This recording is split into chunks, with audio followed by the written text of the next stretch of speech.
Ang mga multong lobo ng yelo. Sa isang liblib na bayan sa kabundukan ng Cordillera, may isang kakaibang kwento na kumakalat tuwing taglamig. Sa tuwing bumabagsak ang malakas na pag-ulan ng nyebe, may mga nilalang na lumilitaw, mga lobo na tila yari sa anino at usok, lumulutang sa gitna ng bagyong yelo. Ang sinumang makasalubong nila ay hindi na muling nakakabalik, tanging mga buto na lamang ang natatagpuan. Taon 1965, naganap ang unang pagkawala. Si Lolo Ben, isang matandang mangangaso, ay lumabas upang manghuli ng usa sa gitna ng matinding bagyo.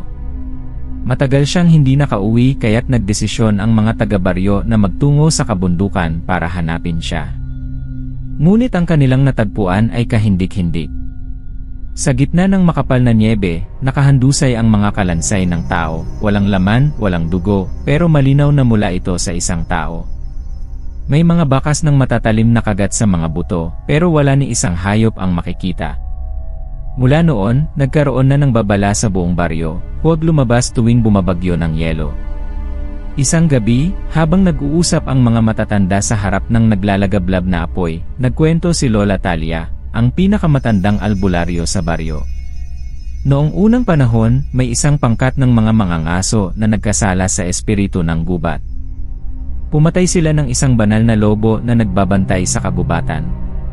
Sa galit ng espiritu, isinumpa silang maging mga multo, mga lobo na lilitaw tuwing yelo lamang, naghahanap ng kaluluwang makakapagbigay sa kanila ng hustisya. Ang muling pagpapakita ng mga lobo. Taon 1980, isang pamilya ang nawala sa gitna ng bagyong yelo. Sina Mang Rodolfo at ang kanyang 3 anak ay naipit sa kanilang maliit na kubo nang magsimulang lumitaw ang kakaibang mga yapak sa paligid ng kanilang bahay, mga bakas ng lobo na hindi tuluyang lumulubog sa nyebe. Ayon kay Aling Marta, isang kapitbahay, narinig niya ang malalakas na alulong mula sa kabubatan, ngunit kakaiba ang tunog, tila nanggagaling sa ilalim ng lupa. Kinaumagahan, nang tumigil ang bagyo, natagpuan na lamang ang kanilang bahay na wasak at sa loob nito, tanging mga kalansay na lamang ang natira. Lumipas ang maraming taon, hanggang sa isang matapang na binata na nagngangalang Elmer ang nagdesisyong tapusin ang sumpa. Dala ang isang sulo at isang lumang anting-anting mula kay Lola Talia, pumasok siya sa gitna ng bagyong yelo upang hanapin ang mga multong lobo. Sa gitna ng puting karimlan, lumitaw ang mga ito, 5 o 6 na lobo na tila yari sa usok, kumikinang ang kanilang mga mata na asul na asul. Sinubukan siyang salakayin, ngunit inilabas ni Elmer ang kanyang anting-anting at sumigaw. "Patahimikin na ninyo ang inyong mga kaluluwa. Tapos na ang paghihiganti." Biglang tumigil ang mga lobo. Isa-isa silang naglaho at ang bagyo ay unti-unting humina. Mula noon, wala nang naiulat na pagkawala tuwing may bagyong yelo sa baryo.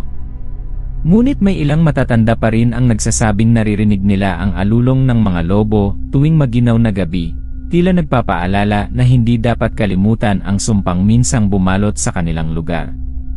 Igalang ang kalikasan at ang mga espiritong nagbabantay dito, sapagkat ang kanilang galit ay maaaring maging walang kapatawaran.